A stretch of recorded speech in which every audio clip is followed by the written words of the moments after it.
Hey there, Carol coming to you from the Music Zoo today to talk to you about a very cool vintage Martin and a very cool custom shop Martin. And today's episode comes with a very special guest, my friend and coworker, Mr. Tim Reynolds. Hey, how you guys doing? So this guitar here is actually a 1917 0040. This came to us from the family of the original owner who actually purchased it in 1918. And his descendants had actually contacted Martin in 1968 to find out more about it. So there's a letter also included in the case with this guitar. When it first came in, what we realized that made it special is it's a Koa guitar. So there's only about 5 of these Koa guitars that were built that year. I think they had done 1 or 2 prior to that.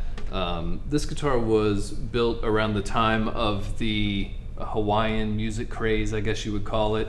And so it's actually a fan brace guitar that was set up for slide, right? No frets, taller bridge, taller nut. So when it came to us, it was actually still originally a Hawaiian guitar. It had a few top cracks, the bridge was off, normal things you would probably imagine with a vintage Martin guitar. So we had our friends at the custom shop take this guitar back from us, convert it to finger style, fix up some of the cracks. They put a new bridge on it, but we kept as much of the instrument intact as we possibly could. So it's original finish, still the original fan bracing. It would support steel strings, though we have nylon strings on it at the moment. Original tuner buttons, 40 style Koa, Pearl purfling. Right, which is no fretboard extension. Koa back and sides, and that's really about it. So when this first came in, what we decided was that Gerald needed to contact Martin and do a run of these. We just thought it would be fun, and I think they did a pretty good job nailing this. Absolutely, yeah. So we set out to kind of achieve the exact specs, or as close as we can get with this one, and I think we got it probably 99% there. This is the very first one, sort of like a soft prototype. There are many more behind it. And some of the specifics that we asked for were the 45 style rosette on this one. As you can see, it's almost identical with that pearl and then the sort of ivory material on either side of it. The same thing with the top purfling, abalone throughout, no fretboard extension on it. We went with the 42 style short pattern snowflakes on the neck, which again seems to match really well. Starting at the 5th fret, you have the 2 diamonds and squares at that 7th fret on up. No headstock logo, because in the pre-war years, or I guess pre-30s maybe, they weren't using that headstock logo. What they do is actually stamp the logo into the back of the headstock. So the tuners we were able to approximate. They're not quite as ornate as these are. As you can see, those buttons are engraved. These are not. That's one of the few trade-offs that we have. You do have the headstock volute there as well. On the back, the 35 style back strap is probably the closest we can get. So it's a little bit bigger than the original, but approximates it really well in both the color and the shape. You have the ivory heel cap.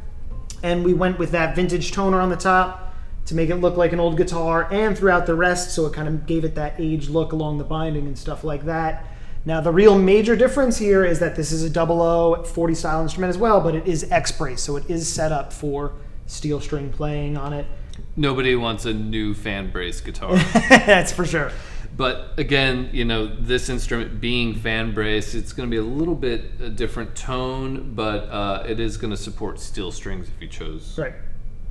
And pyramid bridge on this one as well, with the inlaid bridge pins on it.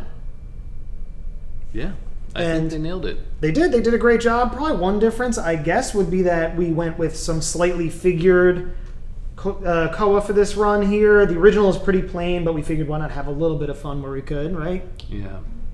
And I think back in the day, you find a lot that are very plain, and a lot that are very figured. I think it was just sort of whatever they had on hand at the time. But also, this guitar is very early in terms of the use of Koa from Martin in general. Even this finish is a little bit more porous. It doesn't seem exactly correct. Some folks have said they thought it might have been refinished, but it to us also looks like some of the earlier ukuleles they were doing. So I think before they sort of really figured out how to apply their finish. Toccoa. Right. I mean, we're talking about over 100 years ago at this point. This it's instrument crazy. was made. Yeah. But yeah, we expect to be able to offer the original guitar along with the custom shop copy on our website. So, if you want an old one and a new one, or just a new one, certainly shop themusiczoo.com. And yeah, be sure to like and subscribe and follow us at The Music Zoo.